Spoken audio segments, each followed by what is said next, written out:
Drim bacelė, acemice kumbacelė. Štai kokį vėjos robotą mes turime. Šitas robotas nenaudoja jokių GPS antenų, nei savyje, nei papildomai montuoti nereikia. Čia yra A1 versija, skirta iki 20 arų. Pas save esam paleidę tikrai daug gamintojų, įvairiausių temų yra buvę. Labai smalsu, kaip dirbs robotas, kuriam nereikia palydovų. Taip pat įsipakuojam šią dėžę. Dėžėje matom gražią dėžę. Lupam jį lauk. Tiksli versija štai yra čia. Robotas nekainuoja 2000 eurų, nereikia jokių perimetro kabelių, nereikia antenų, offroadinis protektorius grubus turėtų būti ir turi lidar sistemą. Kitaip tariant, turi lazerinį skenerį ir visą aplinką jisai turėtų matyti. Kaip elgsis pakraščiuose, mums labiausiai ir bus įdomu. Taip, kad įsipakuojam, pažiūrim, kas yra viduje. Šiek tiek instrukcijos. Tikri vyrai instrukcijų niekad neskaito, bet teks. Turime appsą į telefoną, turime instrukciją, šiek tiek aprašymo, kaip statyti stotelę. Turi būti metras laisvas iš visų pusių. Taip, kad pakuojam toliau. Stotelės priekinė dalis. Krovimo žnyptai, čia statosi štai tokia šluotelė. Šluotelė labai svarbi, nes jo šita akis yra labai jautri. Jūs visada, kai ją valysite, labai žiūrėkite, kad nebūtų smėlio, kad jos nesubraižtumėt. Kas kart robotas įvažiavęs, šiek tiek ją nusivalys. Tai yra labai svarbu, nes tai yra vienintelė kelrodė žvaigždė šiam robotui orientuotis jūsų teritorijoje. Pakrovėjas nėra čia ką rodyti. Šitoje dėžėje nieko per daug įdomaus.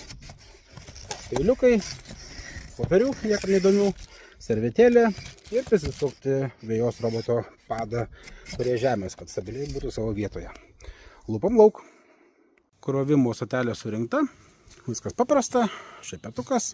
Atšvaitai, kad robotas matytų tiksliai savo poziciją, kur reikia įvažiuoti. Taip pat yra korekciniai bėgeliai, kurie leis robotui tiesiai įvažiuoti savo vietą. Laido nemažai. Blokas nebijantis vandens, na, o čia kaip ir nėra ką pasakot. Taigi, mūsų akytę kol kas pasaugom, pažiūrim, kaip atrodo viskas toliau. Čia yra jo meniu, čia yra QR kodas, čia vat QR kodas.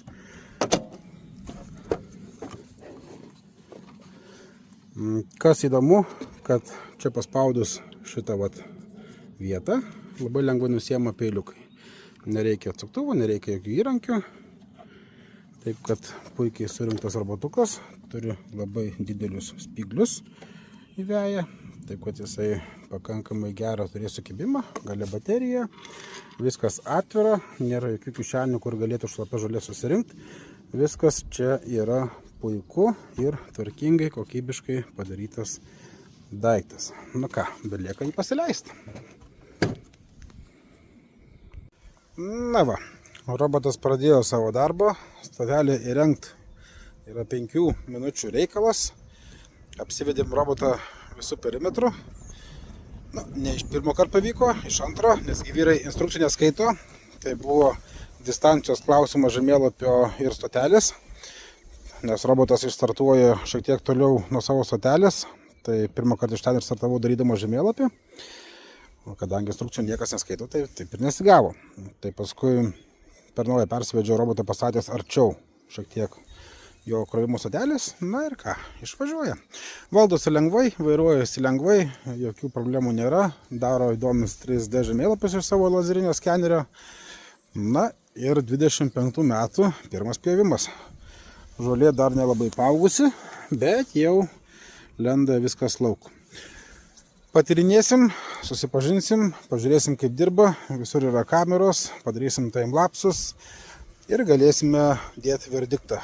Kas tas Dream A1 per modelis?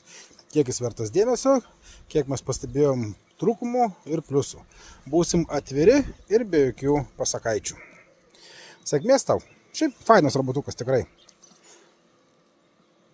Pirmas pjovimas baigtas. Šiek tiek užtrukom, video darom beveik po savaitės laiko ir pažiūrėsim rezultatus, taip kad bus ką pasikalbėti, bus ką papasakot. Skirkime šiek tiek laiko. Pradėkime galbūt nuo